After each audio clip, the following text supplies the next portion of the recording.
Hello दोस्तों, नमस्कार।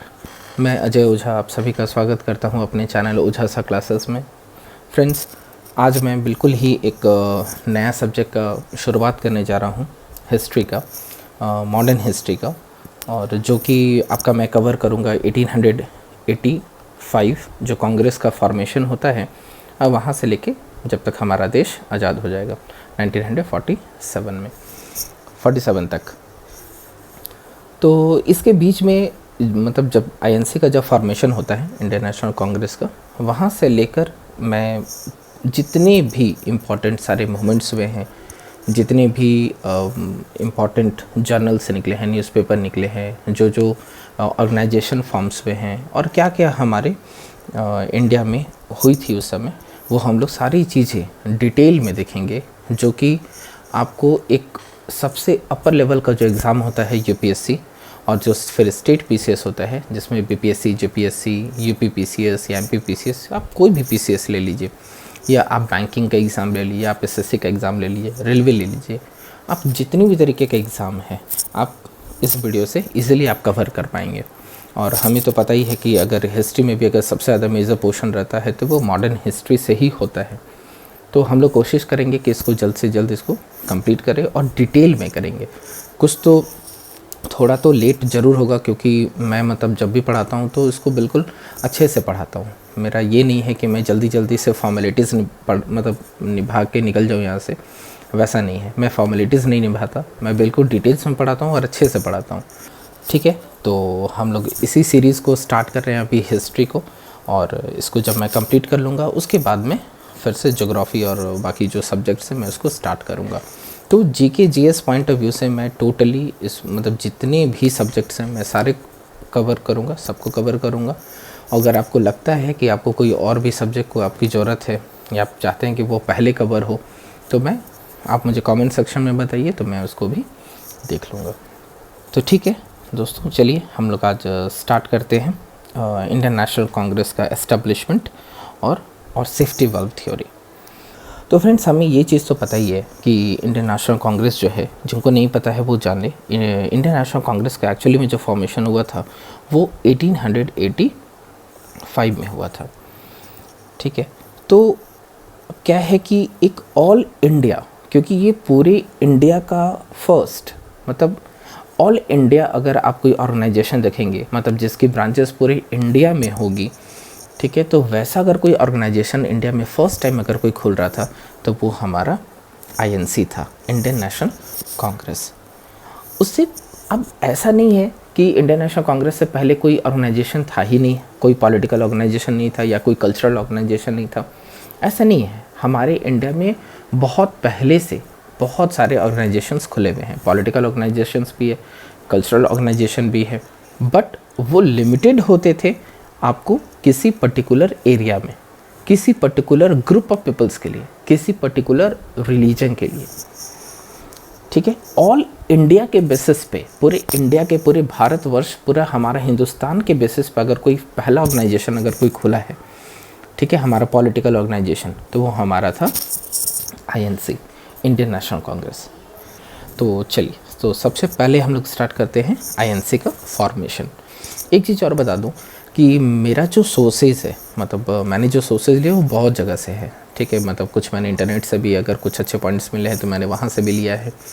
मैंने आपको स्पेक्ट्रम को ज़्यादातर कवर किया है, क्योंकि मुझे जहाँ तक पता है कि अगर यूपीएससी के लिए या कोई भी पीसीएस के लिए, कोई भी एग्जामिनेशन के लिए अगर सबसे बेस्ट बुक अगर माना जाता है, खास करके यूपीएससी और स्टेट पीसीएस के लिए, तो स्पेक्ट्रम सबसे बेस्ट बुक है मॉडर्न हिस्ट्री के लिए।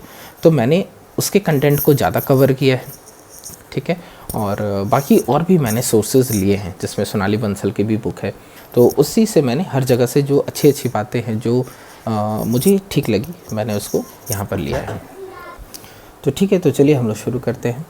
तो in the later 1870 and early 1880s a solid ground has been prepared for the establishment of an all India organisation. जैसे कि मैंने आपको पहले ही बताया था अभी कि आईएनसी से पहले जो है ऑलरेडी बहुत सारे आपको ऑर्गेनाइजेशन जो है रीजनल लेवल पे वो ओपन हो चुके थे। ठीक है, तो उनमें ये बातें या ऑल इंडिया की एक इंस्टीट्यूशन के बारे में बात चल रही थी कि मतलब एक ऐसा ऑर्गेनाइजेशन हो जो कि पूरे इंडिया के सारे पीपल को वो रिप्रेजेंट करता हो। ठीक, ऐसा एक इंस्टीट्यूशन के बारे में एस्टेब्लिशमेंट करने के लिए सोचा जा रहा था। तो उसके लिए जो बैकग्राउंड है वो पहले से ही प्रिपेयर हो गया था, क्योंकि पहले से ही बहुत सारे ऑर्गेनाइजेशन थे। ठीक है, तो फाइनली 1870s में 1880s में जाके ये बिल्कुल इनका जो मतलब जो इसका बैकग्राउंड है वो अच्छे से प्रिपेयर हो गया था। The final shape to this idea was given by a retired English servant A.O. Hume. ये तो आपको पता ही है, A.O. ह्यूम जो है रिटायर्ड सिविल सर्वेंट थे और उन्होंने जो है इसको एस्टेब्लिश किया था। ठीक है, हमारे INC को, है ना, इंडियन नेशनल कांग्रेस को। तो INC was established by A.O. Hume. ठीक है, INC को जो एस्टेब्लिश किया है वो किसने किया है? A.O. ह्यूम ने। ओके, और कहाँ पर? तो गोकुलदास तेजपाल संस्कृत कॉलेज इन बॉम्बे इन 1885। अब ये क्या है ना कि इंपॉर्टेंट और ये क्वेश्चन पूछता है, ये हमेशा आप ध्यान मतलब मैं आपको बताते ही चलूँगा कि क्वेश्चन कहाँ कहाँ पूछा जाता है UPSC में भी या स्टेट PCS में या और भी जितने भी आपके रेलवे बैंकिंग के एग्जामिनेशन है। तो ये हमेशा पूछा जाता है कि INC का फॉर्मेशन कब हुआ? तो दिसंबर 1885, ये याद रखेंगे। किसने किया? तो A.O. ह्यूम ने किया था। कहाँ पर हुआ था? तो गोकुलदास तेजपाल संस्कृत कॉलेज इन बॉम्बे। तो ये सब आप बिल्कुल याद रखेंगे। और थोड़ा सा और फैक्ट्स जो है मतलब एग्ज़ाम में पूछा जाता है, उसमें एक फैक्ट्स आपका ये है कि द फर्स्ट सेशन में जो कांग्रेस का जो 1885 में जो हमारा फर्स्ट सेशन हुआ था उसमें कितने लोगों ने पार्टिसिपेट किया था? ठीक है, तो एक्चुअली में उसमें 72 डेलीगेट्स ने पार्टिसिपेट किया था, जिसको कि प्रिसाइड कर रहे थे WC बैनर्जी, वोमेश चंद्र बैनर्जी। इनको हम लोग ज़्यादातर आप बुक में आपको नज़र आएगा WC बैनर्जी। ठीक है, तो ये भी याद रखेंगे कि हमारा मतलब जो उस समय मतलब जो चेयर्ड किए थे वो WC बैनर्जी थे। सम ऑफ द और एक चीज़ और यहाँ पर देखेंगे, here after the Congress met every year in December in different part of the country each time. और इसको जब INC जब फॉर्म हो रहा था तो उसमें ये चीज़ कहा गया कि इसको हम लोग कोई एक पर्टिकुलर जगह नहीं रखेंगे कि बस यहीं पर जो है आपको सेशन हर साल होगा, ऐसा नहीं है। उन्होंने ये डिसाइड किया था कि सेशन तो हर साल होगा ही दिसंबर में, और अगर ज़रूरत पड़ी तो बीच में भी हम लोग सेशन करेंगे, लेकिन पूरे ऑल इंडिया में हम लोग घूम घूम कर करेंगे कि वहाँ के भी जब वहाँ पर सेशन होगा तो वहाँ के लोगों को हम लोग जागरूक करें, वहाँ के लोगों को हम लोग कांग्रेस का मेंबर बनाएं और उन लोगों को बताएं कि मतलब किस तरीके से हमें देश को आज़ाद करना है और क्या क्या उसमें हमारा रोल होना चाहिए हमारे कंट्री के इंडिपेंडेंस के लिए। तो इस कारण जो है इंडिया मतलब जो INC था उसका सेशन पूरे इंडिया में हर जगह जो है अलग अलग पार्ट में, इंडिया के अलग अलग पार्ट में किया जा रहा था। ठीक है, उसमें हमारा जो INC का जो फॉर्मेशन हुआ था उसमें बहुत बड़े बड़े लोग ने इसमें पार्टिसिपेट किया था स्टार्टिंग में ही, शुरुआत में ही। उसमें कुछ का नाम मैंने यहाँ मेंशन किया है, आप इसको देखिए कि some of the great presidents of the Congress during this early phase was Dadabhai Naoroji, जिनको कि हम लोग great old man of India भी बोलते हैं। ये भी क्वेश्चन पूछाता है कि great old man of India किसको बोला जाता है? तो दादा भाई नौरोजी को, उनको याद रखिएगा आप। ठीक है, और ये 3 बार प्रेसिडेंट बने हैं। ठीक है, फिर बदरुद्दीन तैयब जी, फिरोज शाह मेहता, P. आनंद चार्लू, सुरेंद्रनाथ बैनर्जी, रोमेश चंद्र दत्ता, आनंद मोहन बोस, गोपाल कृष्ण गोखले, ये जितने भी लीडर्स हैं ये बहुत प्रोमिनेंट लीडर्स हैं और ये सारे लोग प्रेसिडेंट एक बार कांग्रेस के रह चुके हैं। और भी अदर प्रोमिनेंट लीडर्स में क्या है? महादेव गोविंद रानाडे, बाल गंगाधर तिलक, शिशिर कुमार घोष, मोतीलाल घोष, मदन मोहन मालवीय, G. सुब्रमण्यम अय्यर, C. विजय राघवाचार्य, दिनसाई ई वाचा। तो इतने बड़े बड़े जो प्रोमिनेंट लीडर्स हैं वो लोग जो है कांग्रेस के प्रेसिडेंट कभी ना कभी रह चुके हैं और कांग्रेस के मेंबर ये लोग रहे थे। तो ये तो हुई INC की बैकग्राउंड कि मतलब INC मतलब कब फॉर्म हुआ और उसके कौन कौन से प्रोमिनेंट लीडर्स थे जो कि प्रेसिडेंट बने, कहाँ पे फॉर्म हुआ? तो बॉम्बे में फॉर्म हुआ, गोकुलदास तेजपाल संस्कृत कॉलेज में। किसने फॉर्म किया? तो A.O. ह्यूम ने फॉर्म किया था। फर्स्ट प्रेसिडेंट कौन थे जो कि हमारे INC का जो है फर्स्ट सेशन को प्रेसाइड किया था? वो थे WC बैनर्जी। तो ये सारी चीज़ें हमने यहाँ पर जाना और ये सारा कुछ इसमें इम्पॉर्टेंट है क्योंकि ये ऑलमोस्ट सारा चीज़ कभी ना मतलब कोई ना कोई एग्ज़ाम में पूछा ही जाता है। तो ये एग्ज़ाम पॉइंट ऑफ पर्सपेक्टिव से ही मैंने इसमें सब कुछ मेंशन किया है, इसको आप लोग ध्यान में रखेंगे। और ये सारा कुछ आपको एग्ज़ाम में पूछा जाता है। आप प्रीवियस ईयर क्वेश्चंस पलट के देखिए, आपको समझ में आ जाएगा। तो चलिए हम लोग अब नेक्स्ट चलते हैं सेफ्टी वल्व थ्योरी में। ये भी क्वेश्चन बहुत पूछा जाता है, यूपीएससी के मेंस में भी काफ़ी बार पूछा गया और स्टेट पीसीएस के भी मेंस में सेफ्टी वल्व थ्योरी को बहुत बार पूछा गया है। तो इसको भी हम लोग जानेंगे कि एक्चुअली में सेफ्टी वल्व थ्योरी क्या होता है। ठीक है, तो concept of safety valve theory says that British had seen the political situation in the country leading to another rebellion on the lines of the mutiny of 1857 and they wished to avoid such a situation। इसका ये मतलब है, ये line ये कहना चाह रहा है कि हमारा मतलब ब्रिटिश जो है 1857 का जो हमारा फर्स्ट वॉर ऑफ इंडिपेंडेंस जो हुआ था 1857 में, वो हमें याद है कि 1857 का जो वॉर हुआ था वो ऑलमोस्ट ब्रिटिश को उखाड़ फेंका था। मतलब अगर कुछ जो प्रिंसली स्टेट्स थी अगर और कुछ जो बड़े बड़े ज़मींदार थे, अगर वो लोग अगर सपोर्ट नहीं किए होते तो ब्रिटिश तो उसी समय यहाँ से निकल गई होती और उनको इंडिया उसी समय छोड़ना पड़ा होता।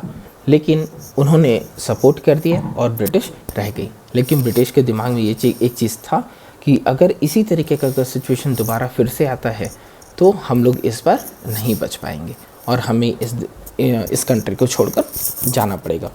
तो उन्होंने यही सोचकर उन्होंने एक प्लान किया कि हम लोग मतलब कोई हम पे डायरेक्ट अटैक ना करे।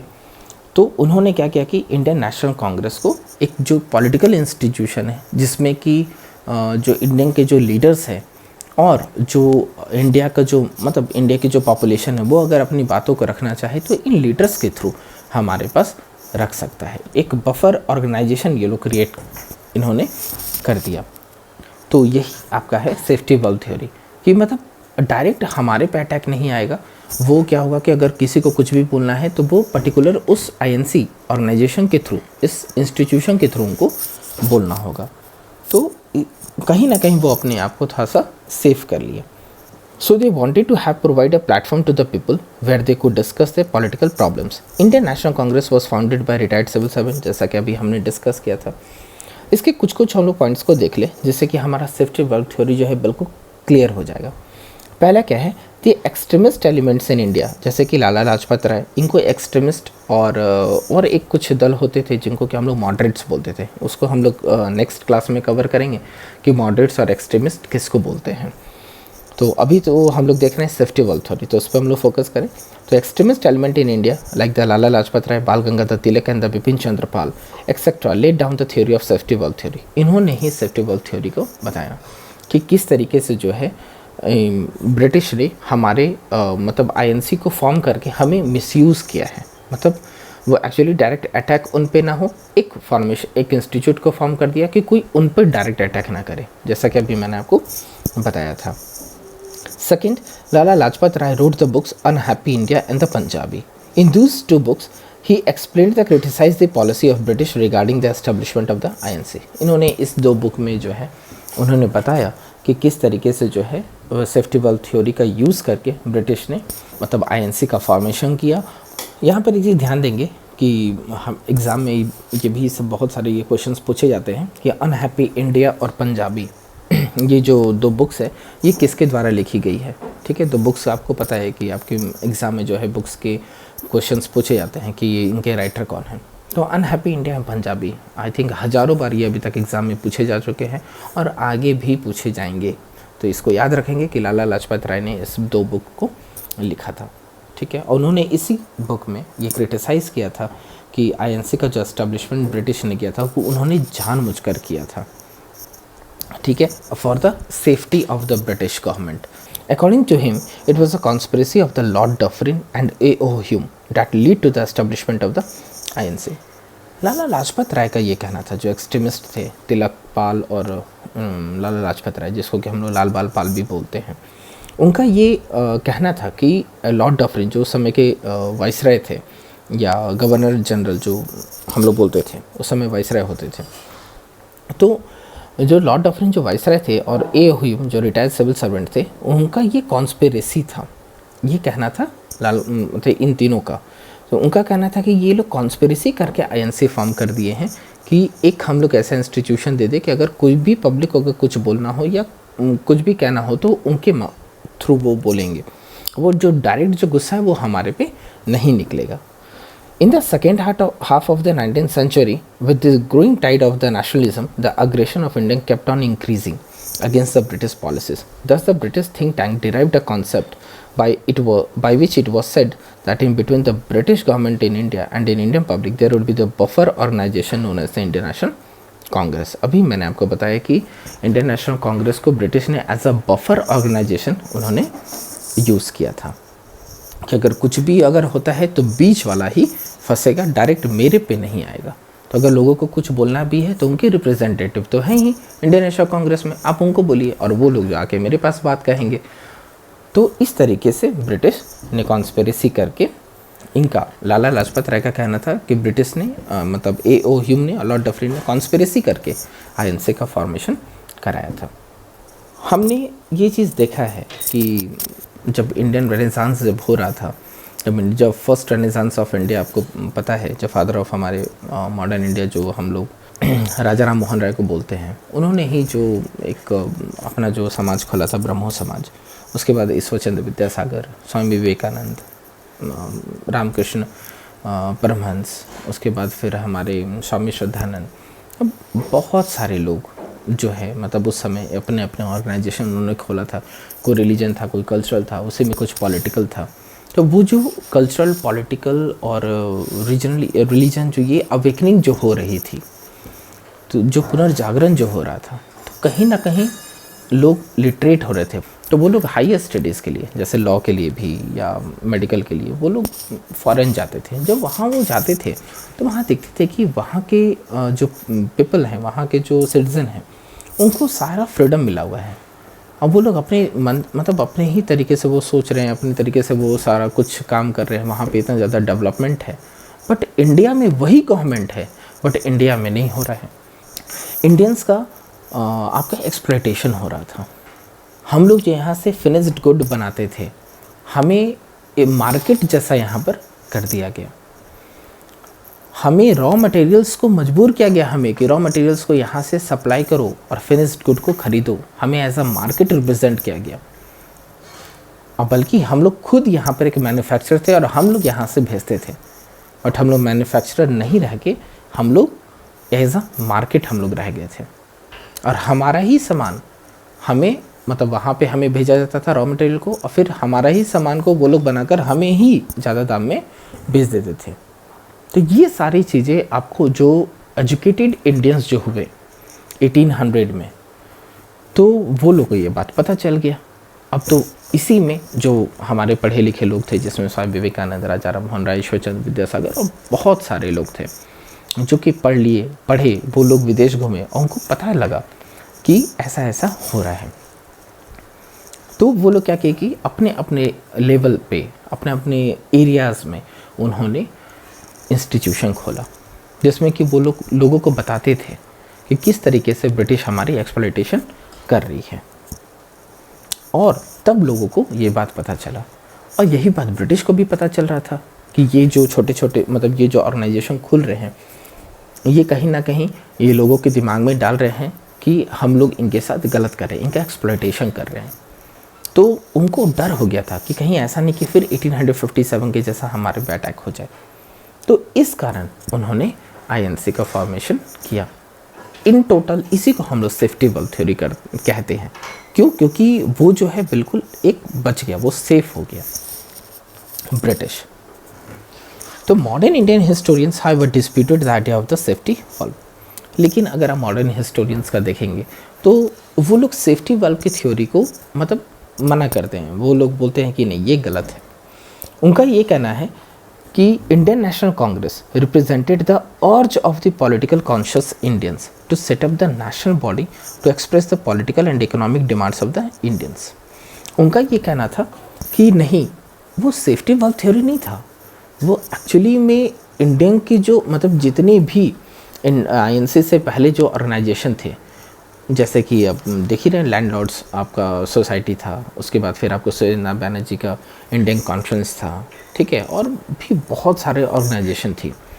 तो इनका ये कहना था कि उन्होंने एक बैकग्राउंड बनाया था और उनका ये कॉन्शसनेस था कि वो एक पूरे ऑल ओवर इंडिया लेवल पे, इंडिया के लेवल पे, पूरे कंट्री के लेवल पे एक हमारा इंस्टीट्यूशन हो। तो वो इंडिया का कॉन्शसनेस बता रहे थे कि इंडियंस एक्चुअली में चाह रहे थे। लेकिन हमारे जो एक्सट्रीमिस्ट थे लाल बाल पाल, उनका ये कहना था कि नहीं, ये सेफ्टी वाल्व थ्योरी था कि ब्रिटिश बचने के लिए एक्चुअली में चाह रहा था। लेकिन इंडियन का कहना था, मॉडर्न हिस्टोरियंस का, कि नहीं, वो बचने के लिए नहीं, एक्चुअली इंडियंस का डिमांड था। और इंडिया ही अपनी इंडियंस जो है वो अपने दिमाग से वो चाह रहे थे कि एक हमारा ऐसा इंस्टीट्यूशन फॉर्म हो जो कि अपनी बातों को, जो कि इंडियंस के बातों को ब्रिटिश के पास रखे। ये मॉडर्न इंडियन हिस्टोरियंस का कहना था। तो if the Indians had convened such a body on their own, there would be have been unsurmountable opposition from the officials, such as the organization would not have been allowed to form. पर इनका ये कहना था कि अगर ये अपने consciousness से अगर ये करते तो हमारा कभी इंस्टीट्यूशन ऐसा फॉर्म हो ही नहीं पाता। क्यों? क्योंकि अगर ये लोग अगर ऑल इंडिया ऑर्गेनाइजेशन अगर बोलते जाके ब्रिटिश को कि हम एक ऑल इंडियन मतलब एक पॉलिटिकल ऑर्गेनाइजेशन खोलना चाहते हैं जो ब्रिटिश के पॉलिसीज़ हैं उसको हम लोग अपोज करेंगे, तो क्या आपको लगता है कि कभी भी ब्रिटिश वैसा ऑर्गेनाइजेशन को खोलने देता? तो कहीं ना कहीं हम लोग ये मांग के चलेंगे कि कंप्लीट सेफ्टी वाल्व थ्योरी भी अगर सही नहीं है तो हम लोग इसको भी सही नहीं मानेंगे। और कहीं ना कहीं दोनों में सही, दोनों की बात कहीं ना कहीं सही है। सेफ्टी वाल्व थ्योरी की भी कुछ बात हम सही मान सकते हैं कि अगर ए.ओ. ह्यूम अगर कोई ब्रिटिश अगर नहीं खोला था, उसके जगह कोई इंडियन खोला होता तो शायद ये आईएनसी कभी फॉर्म ही नहीं होता, क्योंकि ब्रिटिश कभी इंडियंस को उतना फ्रीडम दे ही नहीं सकता है, कभी नहीं देता वो, तो कभी इंडियन नेशनल कांग्रेस फॉर्म ही नहीं होता। तो इस हिसाब से तो फिर सेफ्टी वाल्व थ्योरी सही है। और मॉडर्न इंडियन हिस्टोरियन का भी बात सही है कि एक पॉलिटिकल कॉन्शियसनेस तो रियली में ऑलरेडी हो चुका था। मैंने तो आपको बार बार बताई ये चीज़ कि इंडियंस एंड आईएनसी से पहले जो है बहुत सारे ऐसे रीजनल लेवल पे पॉलिटिकल ऑर्गेनाइजेशन खुल चुके थे जो कि अपने लिए डिमांड्स कर रहे थे, अपने सिटीजन के लिए डिमांड कर रहे थे। तो कहीं ना कहीं दोनों बातें सही हैं। तो जब भी हम अपने आंसर में मेंशन करेंगे, हम दोनों बातों को मेंशन करेंगे कि दोनों की बातें सही हैं। इसी बारे में गोपाल कृष्ण गोखले ने भी कहा है कि no Indians could have started the Indian National Congress if an Indian had come forward to start such a movement embracing all Indians। ये चीज़ तो मैं अभी बोल रहा था, जो कि अभी गोपाल कृष्ण गोखले ने कहा है, ये मॉडरेट्स थे। इनका ये कहना है कि एक इंडियन अगर कभी खोलने जाता आईएनसी को तो ब्रिटिश कभी अलाउ ही नहीं करता कि कोई एक इंडियन जाकर वहाँ पर हमारे खिलाफ ही वो एक ऐसा ऑर्गेनाइजेशन खोले जो कि हमारे अपोजिट में वो काम करे, तो वो तो कभी ऐसा खुलता ही नहीं। The officials in India would not have allowed the movement to come into existence if the founder of the Congress had not been an Englishman and a distinguished ex-official. Such was a distrust of the political agitation in those days that authorities would have at once found some way or the other to suppress the movement। यही मैं बोल रहा था कि अगर कोई English man की जगह कोई इंडियन अगर खोलता तो हमें पता है कि जब भी कोई ब्रिटिश के अगेंस्ट गया है, ब्रिटिश ने उसको सप्रेस कर दिया है, बहुत बुरी तरीके से सप्रेस किया है। तो क्या ये आईएनसी को सप्रेस नहीं करते? तो ये गोपाल कृष्ण गोखले का ऑब्जर्वेशन था। उनका कहना था कि नहीं, इंग्लिश मैन होना बहुत ज़रूरी था और ए.ओ. ह्यूम जो उन्होंने खोला है वही खोल सकते थे, मतलब कोई एक ब्रिटिश ऑफिसर ही इसको खोल सकता था। इंडियंस अगर खोलते तो शायद उसको, मतलब ब्रिटिश सरकार जो है, ब्रिटिश गवर्नमेंट जो है उसको सप्रेस कर देती। तो ये ऑब्जर्वेशन जो है मॉडरेट्स और एक्सट्रीमिस्ट हमारे कांग्रेस के तरफ से ये चीज़ था। तो दोनों के अलग अलग अपने ओपिनियन है, अपने अपने ऑब्जर्वेंस है, ठीक है। तो मैं तो यही बोलूँगा कि आप दोनों का कभी भी आप मेंशन करो तो दोनों का मिलाकर मेंशन करो, ठीक है। आप ये भी लिखो कि सेफ्टी वाल्व थ्योरी भी कहीं ना कहीं वो भी कुछ हद तक सही है और ये भी कुछ हद तक सही है ना। हमें आंसर लिखते समय हमेशा ये ध्यान देना है, चाहे आप यूपीएससी का या स्टेट पीसीएस का लिखते हो, कि हमेशा हमें मिड पाथ को फॉलो करना है, बीच के चीज़ों को लिखनी है। तो इसको आप लोग ध्यान देंगे। ठीक है, आई थिंक कि आपको ये एस्टेब्लिशमेंट ऑफ एएनसी और सेफ्टी वेल्व थ्योरी समझ में आ गया होगा। अगर कहीं भी किसी भी तरीके का डाउट है तो आप कमेंट सेक्शन में मुझे बताइए, तो फिर हम लोग इसको नेक्स्ट क्लास में डिस्कस कर लेंगे। तो चलिए फिर हम लोग नेक्स्ट क्लास में मिलते हैं, तब तक के लिए बहुत बहुत धन्यवाद। Thank you.